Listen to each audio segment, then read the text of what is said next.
नमस्कार दोस्तों, स्वागत है आपका हमारे चैनल बिहारी नॉनस्टॉप न्यूज में। बिहार की 10 प्रमुख बड़ी खबरें सबसे पहले देखने के लिए सब्सक्राइब करें हमारे चैनल को और वीडियो अगर अच्छी लगे तो एक लाइक अवश्य करें। तो खबरों को विस्तार से जानने से पहले एक नजर हेडलाइंस। बाढ़ राहत का पैसा लेने के लिए असामाजिक तत्वों ने जानबूझकर काटा बांध, सरकार ने किया केस। बिहार में कॉलेज में लड़कियां नहीं लेंगी सेल्फी, जीन्स टी शर्ट में खुले बाल लहराते हुए नहीं जाएंगी पढ़ने, नया आदेश जारी। रक्षाबंधन पर नीतीश ने दिया पर्यावरण संरक्षण का संदेश, पेड़ को बांधी राखी। बिहार में शिक्षकों के लिए बुरी खबर, इस साल भी ट्रांसफर की उम्मीद नहीं। पटना के सभी कोर्ट में फिजिकल और वर्चुअल सुनवाई कल से, कोरोना गाइडलाइन का करना होगा पालन। 23 दिन बाद ठीक हुआ बिजली विभाग का सर्वर, ऑनलाइन बिल पेमेंट कर ऐसे ले पाएंगे छूट। जानिए कौन बन सकता है मुखिया, सरपंच सहित इन पदों पर चुनाव लड़ने वाले उम्मीदवारों का प्रस्तावक। दरभंगा एयरपोर्ट से यात्रा करने वाले लोगों को नहीं देना होगा आरटीपीसीआर टेस्ट का सर्टिफिकेट, बिहार सरकार का फैसला। ड्राइविंग लाइसेंस बनवाना बिहार में होगा महंगा, अप्लाई करने से पहले देना पड़ेगा यह सर्टिफिकेट। दाखिल खारिज के साथ नक्शा देने वाला पहला राज्य बनेगा बिहार, अब नए तरीके से होगा जमीन म्यूटेशन। तो चलिए अब खबरों को विस्तार से जानते हैं। बिहार में इन दिनों बाढ़ से तबाही मची हुई है। बाढ़ के कारण अब तक दर्जनों लोगों की जान जा चुकी है, लाखों की आबादी इससे प्रभावित है। इसी बीच दरभंगा जिले के मधोपट्टी में एक ऐसा मामला सामने आया है जो काफी हैरान करने वाला है। दरअसल कुछ असामाजिक तत्वों ने बाढ़ राहत की राशि लेने के लिए जानबूझकर बांध को काट दिया ताकि बाढ़ का पानी उनके गाँव में आने से उन्हें भी सरकार 6,000 रुपये देगी। घटना दरभंगा जिले के मधोपट्टी का है। यहाँ बागमती नदी का जमींदारी बांध टूटने से गांव में पानी भर गया। अब इस मामले में जल संसाधन विभाग ने नया खुलासा किया है। विभाग ने कहा है कि ये जमींदारी बांध टूटा नहीं था, कुछ असामाजिक तत्वों ने बाढ़ राहत की 6,000 की राशि लेने के लिए इस बांध को काट दिया है। इसकी वजह से कई गांवों में बाढ़ का पानी फैल गया है। विभाग ने इस मामले में अज्ञात लोगों के खिलाफ कामतौल थाने में प्राथमिकी दर्ज कराई है। बिहार के जल संसाधन मंत्री संजय झा ने यह जानकारी दी है। उन्होंने कहा है कि मामले की जांच की जा रही है और इस पर कार्रवाई की जाएगी। जल संसाधन मंत्री संजय झा ने कहा है कि विभाग के अभियंताओं ने दावा किया है कि वह बांध पानी के दबाव से नहीं टूटा है, बल्कि उसे कुछ असामाजिक तत्वों ने जानबूझकर तोड़ दिया है। बिहार में लड़कियों को पढ़ाने और उन्हें आगे बढ़ाने के लिए नीतीश सरकार की ओर से नए नए नियम कानून बनाए जा रहे हैं। लड़कियों को प्रोत्साहन राशि भी दी जा रही है। यहां तक कि राज्य सरकार ने लड़कियों के लिए medical college, engineering college, sports university आदि संस्थानों में सीट भी आरक्षित कर दिया है। लेकिन एक कॉलेज प्रशासन ने लड़कियों के लिए एक ऐसा नियम कानून बनाया है जिसकी काफ़ी आलोचना हो रही है। दरअसल कॉलेज में लड़कियों के सेल्फी लेने और खुले बाल पढ़ने जाने पर रोक लगा दिया गया है। मामला बिहार के सिल्क सिटी भागलपुर जिले से जुड़ा हुआ है। दरअसल भागलपुर में स्थित सुंदरवती महिला कॉलेज प्रशासन की ओर से नया ड्रेस कोड लागू किया गया है। इस आदेश के साथ साथ नया फरमान भी जारी किया गया है जिसे लोग तुगलकी फरमान करार दे रहे हैं। कॉलेज एडमिनिस्ट्रेशन की ओर से जारी आदेश के मुताबिक खुले बालों पर प्रतिबंध लगा दिया गया है। सुंदरवती महिला कॉलेज के प्रिंसिपल का कहना है कि कॉलेज कैंपस में लड़कियां सेल्फी भी नहीं लेंगी। बाल खुले रखने वाली छात्राओं को कॉलेज में प्रवेश नहीं दिया जाएगा। वे सिर्फ और सिर्फ एक चोटी या 2 चोटी में बाल बांधकर ही पढ़ने आएंगी। बताया जा रहा है कि कॉलेज की कमेटी ने यह बड़ा निर्णय लिया है। रक्षाबंधन के मौके पर मुख्यमंत्री नीतीश कुमार ने पर्यावरण संरक्षण को लेकर संदेश दिया है। पटना के राजधानी वाटिका में आयोजित कार्यक्रम के दौरान नीतीश ने पेड़ को राखी बांधी। इस मौके पर उनके साथ शिक्षा मंत्री विजय कुमार चौधरी और भवन निर्माण विभाग के मंत्री अशोक चौधरी भी मौजूद रहे। मुख्यमंत्री नीतीश कुमार ने बिहार वृक्ष सुरक्षा दिवस के अवसर पर राजधानी वाटिका में वृक्षारोपण भी किया। इस मौके पर उन्होंने लोगों से ज्यादा पेड़ पौधे लगाने की अपील की। उन्होंने कहा कि बहन और भाई जिस तरह से एक दूसरे की रक्षा करते हैं उसी तरह हमें भी पेड़ों की रक्षा करनी चाहिए। 2012 में हमने इसकी शुरुआत की है और रक्षाबंधन के दिन वृक्ष रक्षा दिवस भी मनाना चाहिए। आपको बता दें कि सीएम नीतीश हर साल रक्षाबंधन के दिन राजधानी वाटिका में पेड़ को राखी बांधते हैं। साल 2012 में मुख्यमंत्री ने ही रक्षाबंधन के दिन वृक्षों को रक्षा सूत्र बांधकर उनकी रक्षा का संकल्प लेने की परंपरा शुरू की थी।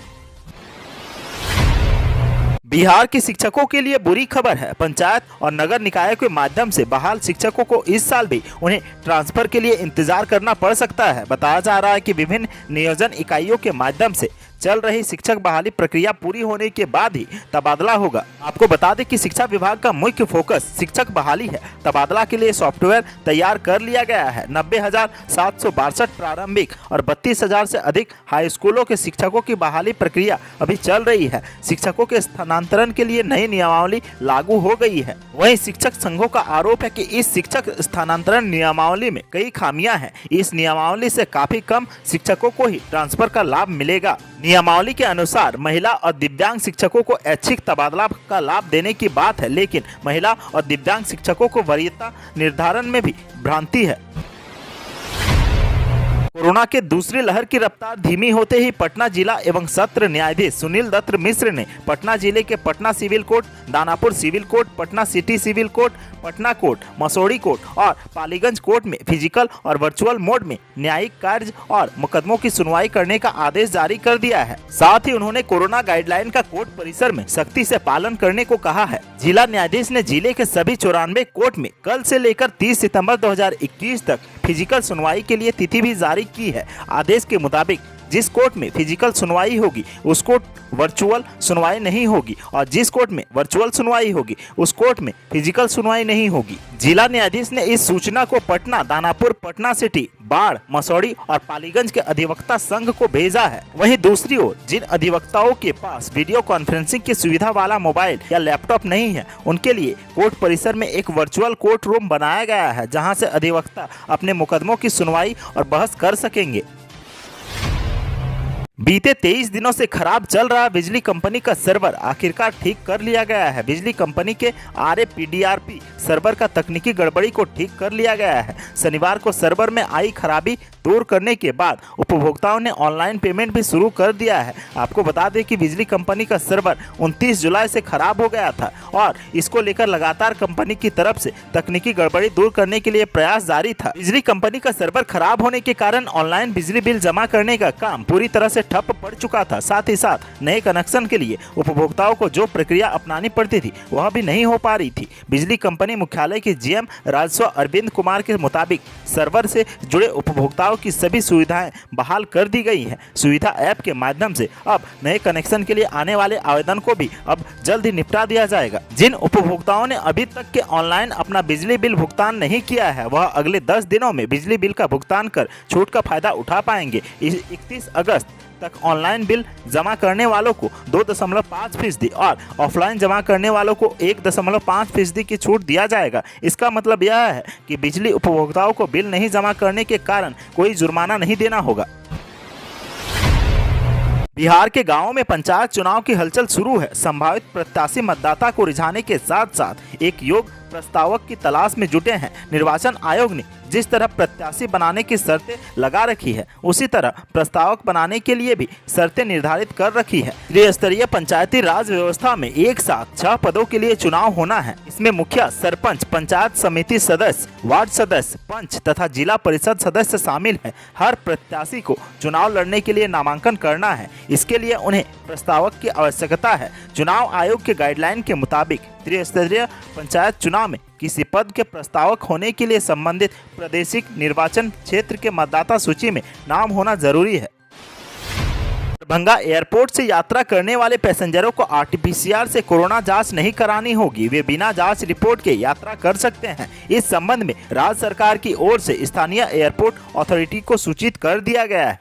दरभंगा एयरपोर्ट पर नया नियम रविवार से लागू कर दिया गया है। आपको बता दें कि पटना व गया एयरपोर्ट पर पहले से ही किसी प्रकार की कोरोना जाँच प्रमाण पत्र की जरूरत नहीं थी। इसे लेकर लोगों ने सोशल मीडिया के माध्यम से नाराजगी जाहिर की थी। लोगों का कहना था कि RT-PCR से कोरोना जांच की बाध्यता तक केवल दरभंगा के लिए ही क्यों? दरभंगा एयरपोर्ट से भेदभाव किया जा रहा है, इसीलिए यहाँ के यात्रियों की संख्या लगातार घट रही है। RT-PCR रिपोर्ट की बाध्यता के कारण लोग दरभंगा के बजाय पटना से यात्रा करना पसंद करते थे। मालूम हो कि पहले दरभंगा से मुंबई जाने वालों को 72 घंटे के भीतर का RT-PCR जाँच रिपोर्ट पेश करना जरूरी था। फ्लाइट पकड़ने से पूर्व RT-PCR निगेटिव रिपोर्ट नहीं देने पर यात्रा नहीं करने दिया जाता था। साथ ही मुंबई से आने वाले यात्रियों के लिए भी RT-PCR रिपोर्ट अनिवार्य था। परेशानी यह थी कि समय से लोगों को जांच रिपोर्ट नहीं मिल पाती थी और उनकी फ्लाइट छूट जाती थी, लिहाजा लोग पटना का रुख कर लेते थे।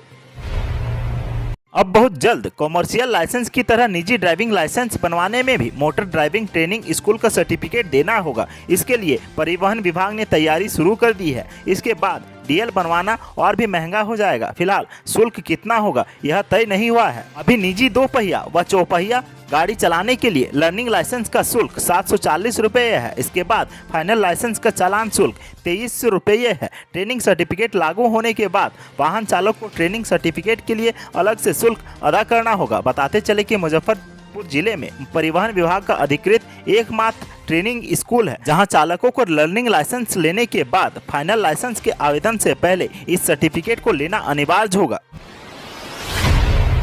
बिहार में म्यूटेशन को लेकर नई व्यवस्था होने जा रही है। बिहार में अब दाखिल खारिज के साथ नक्शा देने वाला बिहार देश का पहला राज्य बनने जा रहा है। इस नई व्यवस्था में जमीन के दस्तावेज में नाम परिवर्तन के साथ प्लॉट का नक्शा, फोटो भी रहेगा। साथ में खाता, खेसरा और रकबा की भी फोटो होगा। इससे छोटे से छोटे जमीन के टुकड़े का क्रय विक्रय कितनी भी बार हो, चौहद्दी का विवाद नहीं होगा। दाखिल खारिज की वर्तमान स्थिति यह है कि जमीन का क्रय होने पर केवल नए खरीदार का नाम, खाता, खेसरा और रकबा ही दर्ज रहता है। चौहद्दी का जिक्र न होने से विवाद की संभावना बनी रहती है। नए सर्वे के बाद म्यूटेशन की पूरी प्रक्रिया textual and spatial data integration of land record आधारित हो जाएगी। तो आज के सुर्खियों में बस इतना ही। बिहार से जुड़ी खबरों के लिए सब्सक्राइब करें हमारे चैनल को और साथ ही साथ अपने दोस्तों और रिश्तेदारों में शेयर करना ना भूलें। धन्यवाद।